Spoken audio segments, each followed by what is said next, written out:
પત્રકારિતામાં સૂચના અધિકારનો શાનદાર ઉપયોગ સંભવ છે, જે સમજવામાં મીડિયા તેમજ કથિત રાષ્ટ્રીય ધારાને લાંબો સમય લાગ્યો, પણ ઝારખંડમાં આનો પ્રયોગ સૈદ્ધાંતિક તેમજ વ્યવહારિક બંને સ્તર પર જોવા મળ્યો હતો.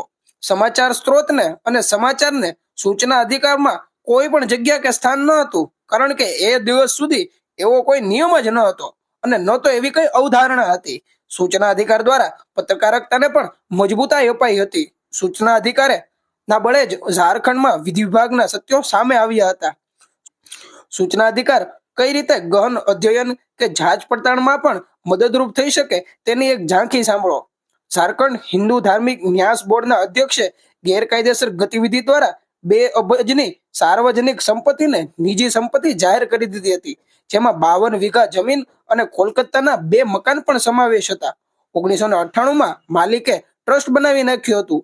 તેના 3 પુત્રોએ કોલકાતા તેમજ પટના હાઈકોર્ટમાં અરજી દ્વારા નિજી માલિકી બનાવવાની ટ્રાય કરી હતી, પણ તે શક્ય બન્યું ન હતું.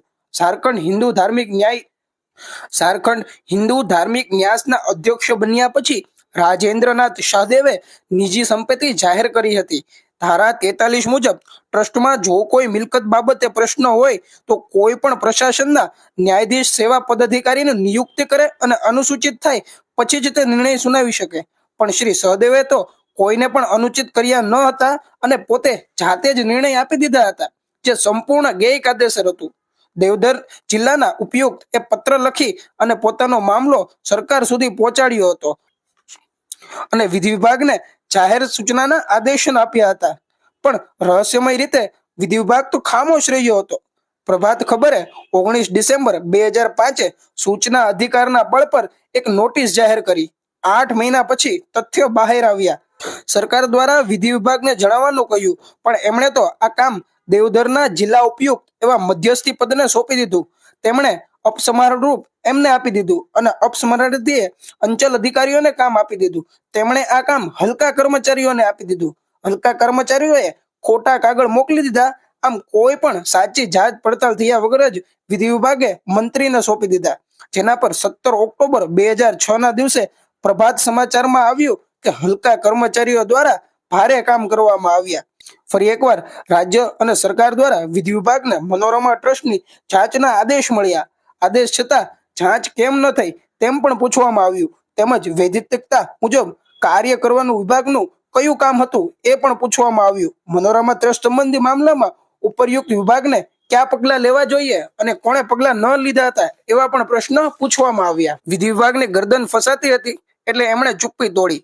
11 ઓક્ટોબર 2006 પહેલી વાર વિધિ વિભાગે ફાઇલ પર ચુપ્પી તોડી અને કહ્યું કે નિજીકરણના મામલામાં બોર્ડ અધ્યક્ષનો નિર્ણય એ એકદમ ખોટો હતો, જેમણે ધારા 43 મુજબ ફેરવેલો હતો, અને આમ સૂચના આવેદનના બળ પર 40 મહિના બાદ નિર્ણય બદલાયો. પણ આ સમયગાળા દરમિયાન કેટલાક સંપત્તિના પરસ્પર બંદરપાઠ એટલે કે બટવારો થઈ ગયો હતો, જેમાં ઘણા અધિકારીઓ અને મોટા નેતાઓ સામેલ હતા.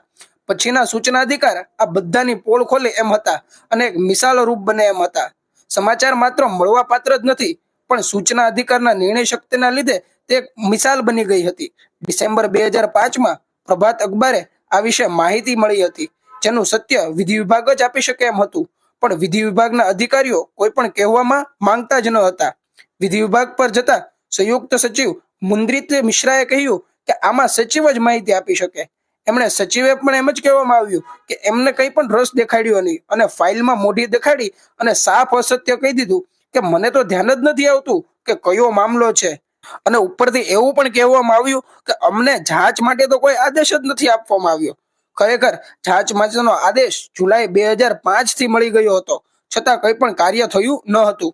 પહેલા તો હંમેશ અધિકારીની વાત અવગણના કરતા અને એના પર પડદો રાખતા હતા, પણ સૂચના અધિકારને ધન્યવાદ છે કે જેણે આ લાચારી અને ઉપેક્ષાની માધ્યમને હંમેશા માટે મિટાવી દીધું હતું. જેમાં પહેલા અધિકારીઓ કંઈ કહેતા ન હતા, હવે એ જ અધિકારીઓ સંવાદદાતાના ઘર સુધી ફાઇલો પહોંચાડવા મજબૂર બન્યા હતા. સૂચના અધિકારની તાકાતનું એક રોચક ઉદાહરણ હતું. બીજી રોચક સંયોગ તો એ હતો કે એ જ રામવિલાસ ગુપ્તા હવે ઝારખંડના સૂચના આયોગમાંથી એક છે. એમણે પણ નિર્ણય આપવો પડ્યો કે સૂચના આપી દો. ઝારખંડ વિધાનસભાનું ગેસ્ટ હાઉસનું ગમન ઉજાગર થયું. આ ઉપરાંત એક ચર્ચિત ઉદાહરણ છે, અહીં વિધાનસભામાં 30 વાતાનુકૂળ રૂમ એટલે કે ગેસ્ટ હાઉસના રૂમ હતા, જેમાં એક નક્કી કરેલી રકમ લેવામાં આવતી હતી. ખરેખર એ રકમ 100 રૂપિયા એક દિવસની હતી, પણ ગેરકાયદેસર રસીદમાં 300 રૂપિયા લેવાતા હતા. મોટા ભાગની 200 રૂપિયાની રકમનું ભ્રષ્ટાચાર થઈ જતું હતું. આ લૂંટની જાણ હોવા છતાં દસ્તાવેજ ન હોવાના લીધે કંઈ પણ સબૂત મળી રહ્યું ન હતું. આ સમાચાર પુખ્ત કરવા માટે ટ્રેજરીની કેટલીક રકમ છે તે જાણવું ખૂબ જરૂરી હતું. વિધાનસભા સચિવાલય પર વારંવાર પ્રશ્ન કરવા છતાં કોઈ પણ જવાબ ન મળતા હતા. ટ્રેજરીમાં જતા માહિતી માંગતા આ માહિતી ગોપનીય છે અને કોઈને કહી ન શકાય એમ કરીને વાત દબાવી દેવામાં આવતી હતી. ઉપરથી એવું કહેવામાં આવતું હતું કે ઉપાયુક્ત ની મરજી વગર માહિતી ન આપી શકાય. સદભાગ્યે ત્યાર પછી સૂચના અધિકારનું પાલન થવાનું શરૂ કર્યું અને આ નિયમ લાગુ પડ્યો. વિધાનસભા સચિવાલયથી સૂચના મંગાઈ અને લાંબી માથાકૂટ પછી આ પોલ ખુલી ગઈ કે 2002 થી 2005 માહ સુધી આ રકમ ખૂબ જ ઓછી હતી, પણ અચાનક જ 2004 પછી 21 મહિનાની અંદર આ રકમ 32,800 રૂપિયા જમા થઈ, જેમાં 300 રૂપિયા પ્રતિદિનના દર પર 30,000 રૂપિયા જેટલી ખોટ હતી. મામલો સ્પષ્ટ થતો કે પૈસા ખોવાય છે અને પૈસા ખૂબ જ ઓછા છે. સાથે જ એક સાથે બે પ્રકારના શુલ્ક લેવામાં આવતા હતા. એ ગડબડી પણ સામે આવી ગઈ. 9/12/2005 ના દિવસે આ ખબર છપાઈ. વિધાનસભા સચિવાલય દ્વારા ભૂલ સ્વીકારાઈ. સૂચના અધિકાર વિના આ ગંભીર મામલા સાબિત કરવા એ ખૂબ જ અદ્રશ્ય હતા. નિયુક્તિમાં પણ ભારે અનિયમિતતા. વિધાનસભા ભરતીમાં ભારી અનિયમિતતા હતી અને નિયુક્તિ અને પદ આપવાની ક્રિયા પણ ભારી અનિયમિતતાથી ચાલતી હતી. મીડિયા એ વિધાયકોનો વિશેષ અધિકાર માનતી હતી, જ્યારે વિપક્ષ આ મુદ્દાને અધ્યક્ષનો પ્રતિકાર માનતી હતી. પણ લોકતંત્ર અને નવી જનતા શાંત ન. આમ જનતા સડક પર આવી ગઈ, હંગામો પણ કરવા લાગી. પરીક્ષા રોકવાના પ્રયાસ થયા, હાઈકોર્ટમાં પણ અરજી થઈ ગઈ, છતાં સચિવાલય પર એની કઈ પણ અસર જોવા ન મળતી હતી. આ વિવરણ લોકતંત્રના મંદિર વિશે જ હતી, જેમાં પાછળના દરવાજેથી કેટલાક એવા લોકોને નિયુક્ત કરાતા હતા જે અદાલતના આદેશ મુજબ એટલે કે બિહાર વિધાનસભાથી પણ હટાવેલા હતા. ઝારખંડની હાઈકોર્ટ પણ તેને હટાવવાના આદેશ આપી ચૂકી હતી.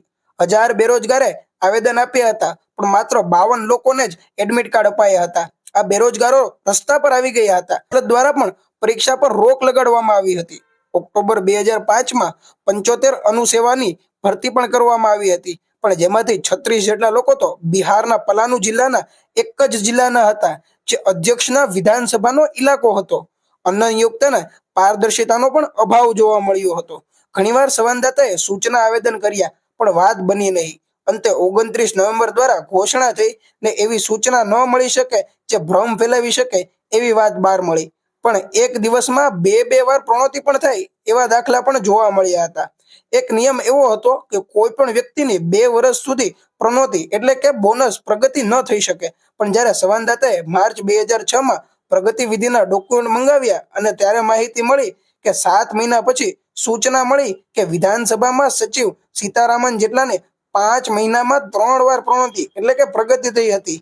એક જ દિવસમાં 2 વાર ઓગસ્ટ 2004માં ઉપસચિવથી સંયુક્ત સચિવ અને 5 મહિનાની અંદર સંયુક્ત સચિવમાંથી સચિવ બનાવવામાં આવ્યા હતા. પણ તેમને કામ કરવાનો તો 1 કલાકનો મોકો ન મળ્યો અને તરત જ એમને સચિવ બનાવી દીધા. સિંહ પણ આવા જ નસીબદાર હતા. બિહારમાંથી કેડર વિભાજન થયા પછી 1 જાન્યુઆરી 2005 એમણે અવર સચિવ બનાવાયા હતા. એ જ દિવસે તેમને સંયુક્ત સચિવ બનાવી દેવામાં આવ્યા. કાબિલિયત દર્શાવવાનો ચાન્સ મળે એની પહેલા જ એમને પુનઃ અવધ સચિવ બનાવ્યા હતા. વિનોદ રાય, સચ્ચિદાનંદ શ્રીવાસ્તવ, કૌશલ કિશોર પ્રસાદ, ગયા પ્રસાદ, સંતોષ કુમાર સિંહ, સિરાજ પટ્ટી, જે આ બધા જ લોકો પણ આવા જ નસીબદાર હતા, જેમને 5 મહિનાની અંદર ઘણીવાર પદમાં ઉન્નતિ મળી હતી. જેટલા ચપરાસીઓને તરત જ ક્લાર્ક બનાવી દેવાયા, એ પણ માત્ર 6 મહિનાની અંદર. ઓગસ્ટ 2004 થી જૂન 2006 વચ્ચે શરૂ થયેલા લોકોને ઉન્નતિ મળી ગઈ. આ ક્રમમાં તો ન તો શૈક્ષણિક યોગ્યતા જોવામાં આવી હતી, ત્યાં તો એમનું કામ જોવામાં આવ્યું હતું. સહાયક તેમજ કેશિયરના પદ પર બેઠાડી દેવામાં આવ્યા હતા. બધા વિધાયકને ખબર જ હતી કે લોકતંત્રના મંદિરમાં શું થાય છે, પણ એ લોકો એકબીજાની શરમે જુબાન ખોલી ન હતી.